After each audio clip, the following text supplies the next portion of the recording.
Hello everyone, मैं स्वागत करती हूँ आप सभी लोगों का आपके अपने चैनल जीएस बाय शुभा में। तो कैसे आप सभी लोग? मैं आशा करती हूँ आप सब लोग बहुत ही अच्छे होंगे, एकदम स्वस्थ होंगे। तो चलिए अब आज की जो हमारी पॉलिटी की क्लास है अब हम उस पर आते हैं।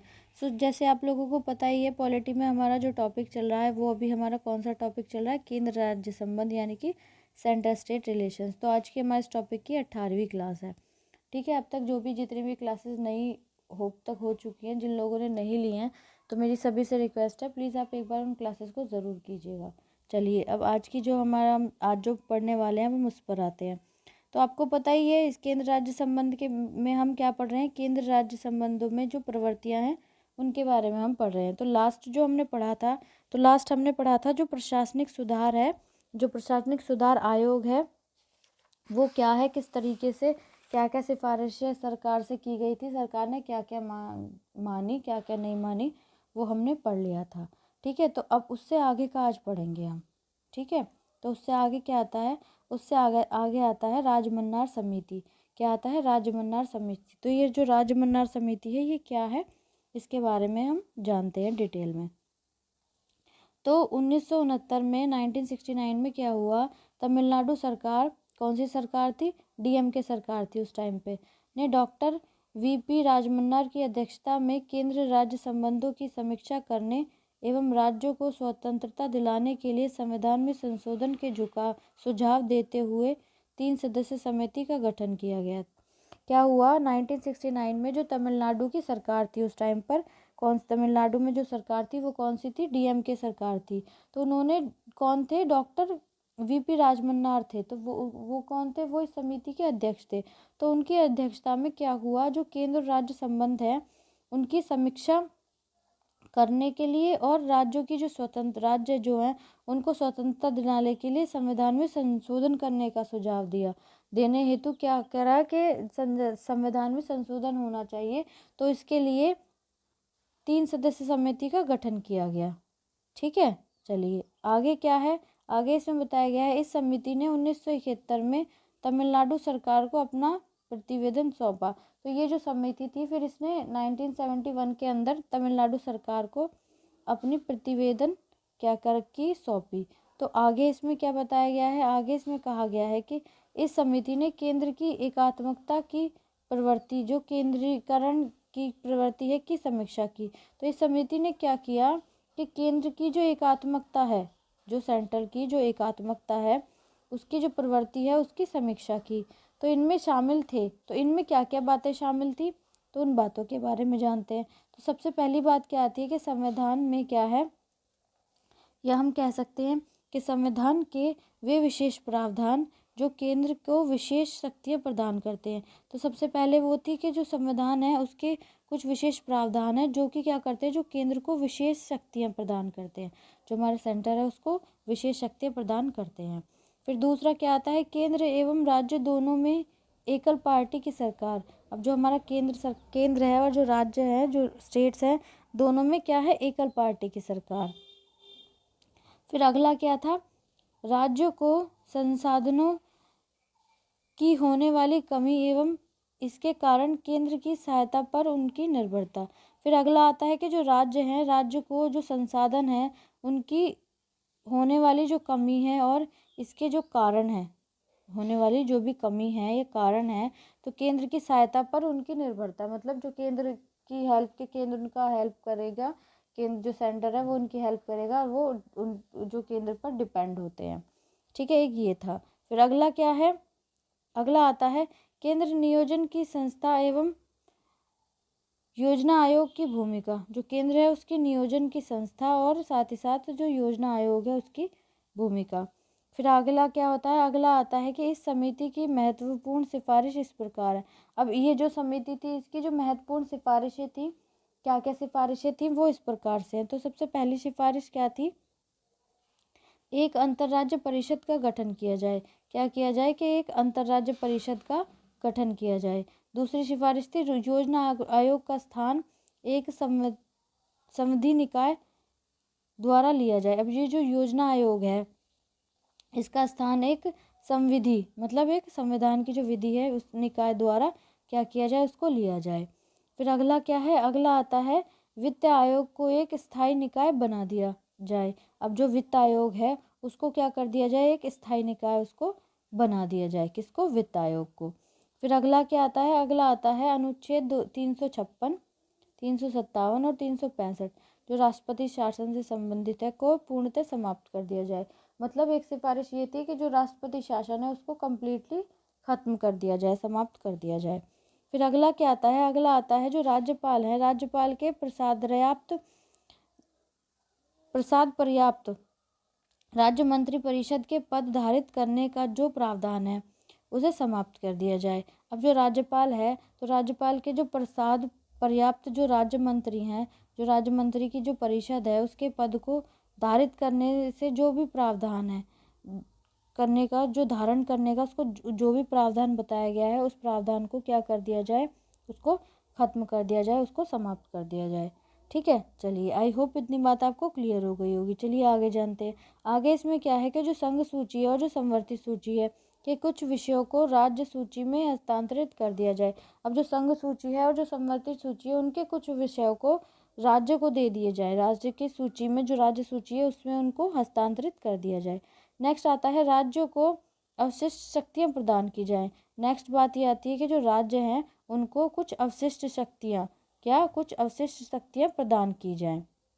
ठीक है, चलिए अगला क्या आता है? अगला आता है अखिल भारतीय सेवाओं जैसे आईएएस हो गई, आईपीएस हो गई और आईएफएस हो गई, इनको समाप्त कर दिया जाए। एक ये सिफारिश। तो केंद्र सरकार ने राजमंदार समिति की सिफारिशों को पूरी तरह खारिज कर दिया। तो ये जितनी भी सिफारिशें आई थी या दी गई थी इनको केंद्र सरकार ने पूरी तरीके से खारिज कर दिया। तो ये सब इसलिए है कि जिससे आपको सारा डिटेल में पता हो संविधान के बारे में कि इसमें राज्य व्यवस्था में जो जो चीज़ें हैं ये सारी आपको पता होनी चाहिए। तो इस वजह से सारा मैं आपको करा रही हूँ। ठीक है, आई होप आपको जो राजमन्नार समिति है, जब अगर क्वेश्चन इससे आता है ना राजमन्नार समिति का गठन कब हुआ या तमिलनाडु सरकार ने कब किया, तो आपको बस उसमें ईयर आएगा तो आप समझ तो जाएंगे ना, क्योंकि उस राजमन्नार समिति के बारे में मैंने सारा कुछ बता दिया है ना। ठीक है, चलिए अब नेक्स्ट आता है हमारा, नेक्स्ट जो आएगा हमारा उसके बारे में देखते हैं। तो नेक्स्ट हमारा क्या आता है? आनंदपुर साहिब प्रस्ताव। अब ये आनंदपुर साहिब प्रस्ताव क्या था, कब दिया गया, इसमें क्या क्या बातें थी उसके बारे में अब जानते हैं। तो इसमें क्या है, इसमें बताया गया है सबसे पहले जो कहा गया है 1973 में अकाली दल पंजाब के आनंदपुर साहिब में हुई एक बैठक में राज्यों की धार्मिक एवं राजनीतिक मांगों के संबंध में एक प्रस्ताव को स्वीकृति दी। क्या हुआ था 1973 में कि जो अकाली दल है उसमें पंजाब के जो आनंदपुर साहिब हैं उसमें एक बैठक हुई थी। एक बैठक में राज्यों की जो धार्मिक और राजनीतिक मांग है उनके संबंध में एक प्रस्ताव को स्वीकृति दी। ठीक है, चलिए आगे है। अब इस प्रस्ताव में कहा क्या गया? तो इस प्रस्ताव में कहा गया कि केंद्र की मात्र रक्षा, विदेशी संबंध, संचार एवं मुद्रा के अतिरिक्त अन्य सभी विषय राज्यों को सौंप देने चाहिए। इसमें यह था, इस प्रस्ताव में ये कहा गया था कि जो रक्षा है या जो विदेशी संबंध है या संचार है या मुद्रा है उसके अतिरिक्त अन्य सभी जितने भी विषय हैं उनको राज्य को सौंप दिया जाना चाहिए। मतलब इन विषयों को छोड़कर जो इसके अलावा जो भी विषय आते हैं, जो भी सब्जेक्ट है उनको राज्य को सौंप दिया जाना चाहिए, या स्टेट्स को उनको हैंड ओवर कर देना चाहिए। ठीक है, इसमें आगे और क्या कहा? इसमें आगे कहा, इसमें कहा गया कि संविधान को वास्तविक रूप में संघीय बनाया जाना चाहिए। और इसमें साथ में ये भी कहा गया था कि जो हमारा संविधान है उसको वास्तविक रूप में एक तरीके से संघीय बनाना चाहिए और केंद्र में सभी राज्यों के लिए समान प्राधिकार और प्रतिनिधित्व सुनिश्चित किए जाना चाहिए। और जो केंद्र है, केंद्र में सभी जो भी राज्य हैं उनके लिए जो समान प्राधिकार हैं और जो प्रतिनिधित्व है उनको सुनिश्चित किया जाना चाहिए। तो ये जो हमारी क्या थी, जो आनंदपुर साहिब प्रस्ताव था उसमें ये बातें बताई गई थी। ठीक है, तो आई होप इतनी बात आपको क्लियर हो ही गई होगी। चलिए अब नेक्स्ट चलते हैं। नेक्स्ट हमें क्या बताया गया है, नेक्स्ट क्या आता है उसके बारे में जानते हैं। तो नेक्स्ट आता है पश्चिम बंगाल स्मरण पत्र। अब ये पश्चिम बंगाल स्मरण पत्र क्या था? ये सब इसलिए है कि इसमें से अगर क्वेश्चन कोई भी कहीं से पूछा जाए ना तो आपको पता हो। ठीक है, तो किस तरीके से क्वेश्चन पूछा जा रहा है, क्या पूछा जा रहा है, तो वो पता होगा तो फटाक से आंसर आपको हो जाएगा। ठीक है, चलिए अब ये क्या आता है, ये आता है 1977 में। तो 1977 ही हम कह सकते हैं। 1977 में पश्चिम बंगाल सरकार, जिसका नेतृत्व साम्यवादी के हाथों में था, ने केंद्र राज्य संबंधों पर एक स्मरण पत्र या मेमोरेंडम प्रकाशित किया। क्या किया? जो पश्चिम बंगाल सरकार थी उसने केंद्र राज्य संबंध पर एक हम कह सकते हैं स्मरण पत्र या फिर इंग्लिश में बोले तो मेमोरेंडम प्रकाशित किया था। उसमें क्या था, तथा उसे केंद्र सरकार को प्रेषित किया, और साथ ही साथ उसको जो केंद्र सरकार है उसको प्रेषित किया। इस स्मरण पत्र में अन्य बातों के साथ साथ निम्न सुझाव दिए गए। अब इस स्मरण पत्र में सुझाव क्या क्या थे, अब वो देखते हैं। ठीक है, तो सबसे पहला सुझाव क्या था? सबसे पहला सुझाव था कि संविधान में उल्लिखित शब्द संघ की जगह संघीय शब्द रखा जाए। पहला सुझाव ये था। दूसरा था जो कि केंद्र सरकार का कार्यक्षेत्र रक्षा, विदेशी मामले, संचार एवं आर्थिक समन्वय तक ही सीमित रहना चाहिए। वही जैसे पहले थे ना, पहले बात थी जो राजमन्नार समिति में थी, तो वही बात इसमें भी रिपीट हुई कि मतलब कि रक्षा हो गया, विदेशी मामले हो गए, संचार हो गए और आर्थिक समन्वय हो गए, तक ही केंद्र सरकार को कार्यक्षेत्र वहीं तक ही रहना चाहिए, बाकी नहीं। उसमें यह था कि बाकी सबको राज्य को सौंप दो। तो एक तरीके से ये भी बात हुई ना कि बस सेंटर के हाथ में इतनी ये चीज़ें ही होनी चाहिए। ठीक है, हाँ देख लो वो बात अगली इसमें लाइन में आ गई कि अन्य सभी मामलों पर राज्य को ही शक्ति दी जाए, और जो भी जितने भी मामले हैं कि राज्य को, उस पर सारी पावर्स राज्यों के हाथ में हो। फिर अनुच्छेद 356, 357, 360 जिसको राष्ट्रपति शासन से संबंधित है, ये को पूर्णतः समाप्त कर दिया जाए। वही राजमन्नार समिति वाली बात कही, तो उसमें भी क्या है, ये जो राष्ट्रपति शासन थे तीनों जो संबंधित है ना, इनको क्या कर दिया जाए, इनको समाप्त कर दिया जाए।